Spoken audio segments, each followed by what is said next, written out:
Hey guys, this is Mountain Walk, and today we're going to be talking a little bit about prison. That's right, we're going to talk about a sweet prison deck.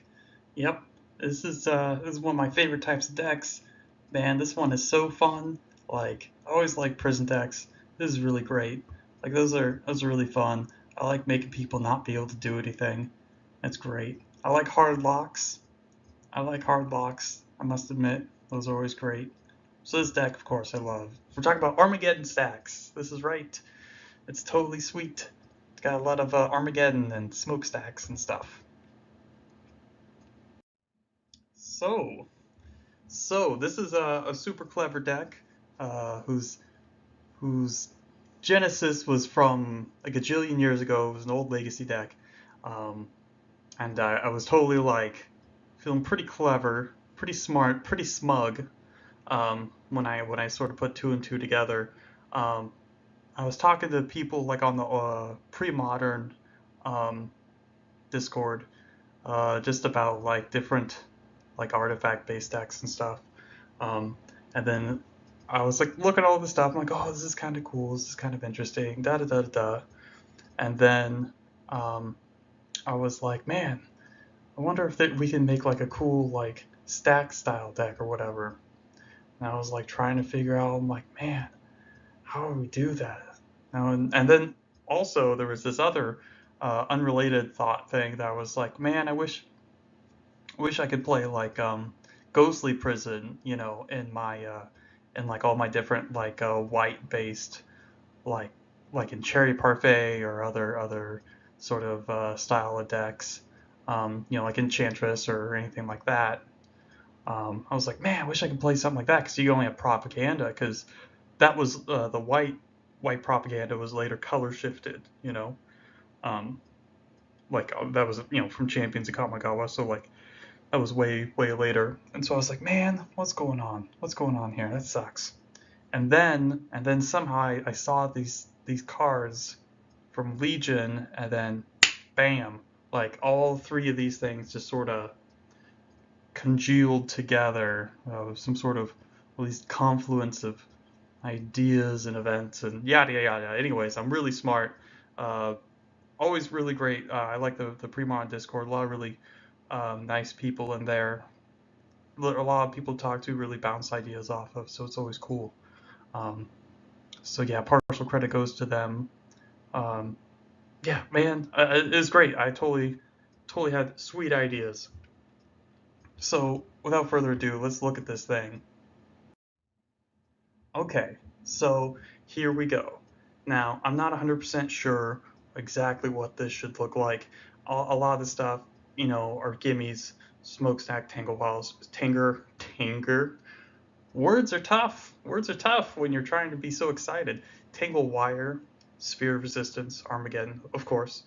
Um, and then the big one, the big breakthrough, Windborn Muse. Onslaught was a big time of them switching stuff around.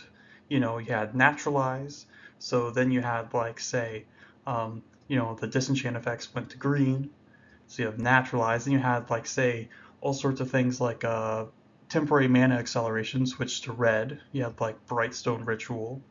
Um, and all sorts of things like that. And then you also had stuff, certain things, all the propaganda effects. They actually did print one, and that was Windborn Muse, and that was in Legions. And this thing is sweet. I mean, it's basically the propaganda text, and it is a creature, so it makes it vulnerable to creature removal, not good. But it's also a win condition, and that's awesome. So you can beat down with it. So it does the whole lock-in thing, and then it does the whole beaten down thing. It's just like, this is 10 turn clock, doesn't even matter. Multiple stack, which is awesome. And then of course you have the Exalted Angel, which is pretty sweet in any sort of Ancient Tomb based deck, obviously. So like you can ramp this guy out or ramp this girl, ramp this lady out, Lady Angel, ramp her out super fast, and just go to town, and it totally negates any of the drawback of using Ancient Tomb, so you don't have to be super conservative with its use. Um, and then just stuff like there's a pretty high um, a number of white cards in here, especially double white stuff like Exalted Angel and whatnot, Wrath of God, of course. So I tried to go a little bit harder on the white producing artifacts. So you have Mox Diamond, Marble Diamond, that kind of thing, and a bunch of planes, of course. Um, and there's some spicy stuff in here. Cursed Totem, I just sort of threw it in because I was like, I guess this is good. I mean, I didn't really know exactly what else to play. I mean, there's a lot of different things. And then, of course, Kismet. Kismet's good because everything comes into play tapped for your opponent. Um, and that's pretty cool, you know? So, like, it does slow them down. Multiples aren't typically very good. It can be a little hard to cast. So I was like, oh, this might be something cool to play around with. And just a one Wrath of God might be a little difficult to cast on the curve, but that's okay. That's okay. Maybe we could support another one main deck.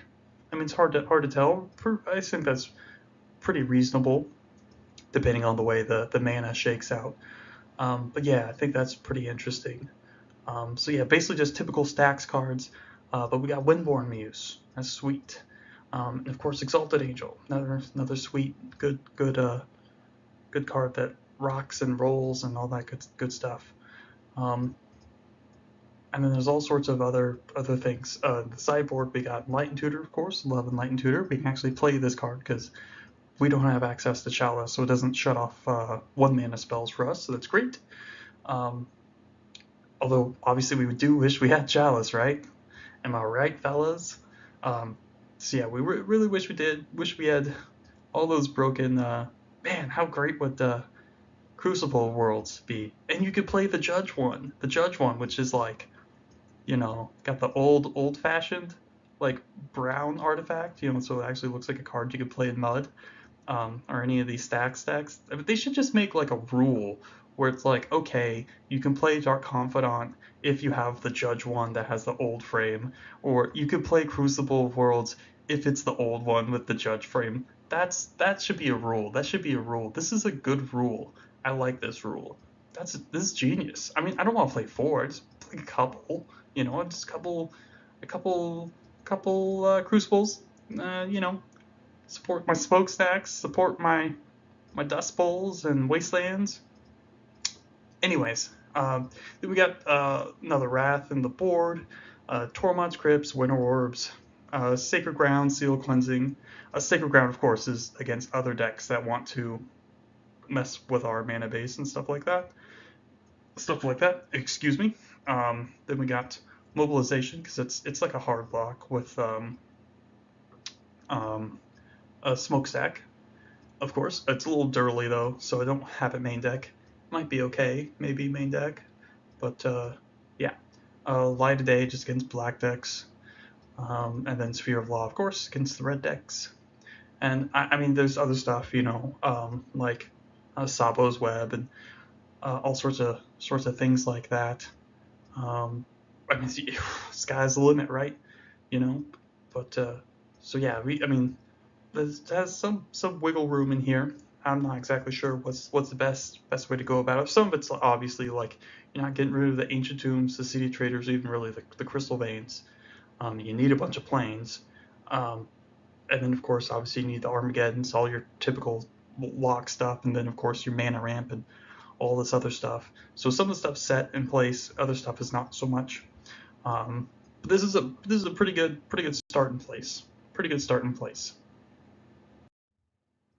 So basically, just like if you're not familiar with prison style decks or stack style decks or whatever, basically you just want to slow them down, lock them out with either wastelands and stuff like that, smokestack, tangle wire, of course, sphere of resistance, and then of course in this deck we can use Armageddon, which is great. Armageddon's a pretty good combo with sphere of resistance. It's pretty sweet.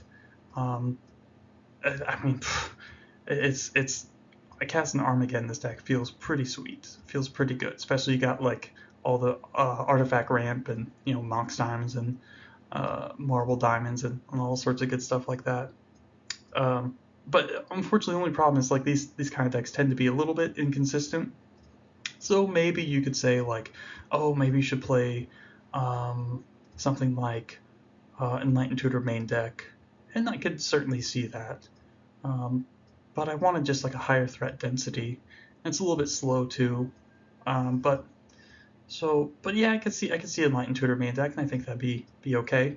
But this is just the way I just threw them in the board, and I was like, whatever, I'll just play it without any tutors main deck. But yeah, like I said, there's an inconsistency issue, very dependent on the opening hand.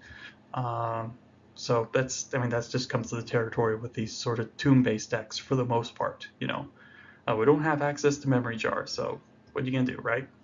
It's a little bit easier to set up a hard lock with white. Like I said, Armageddon does a pretty good job, especially with those decks with all sorts of basics and stuff.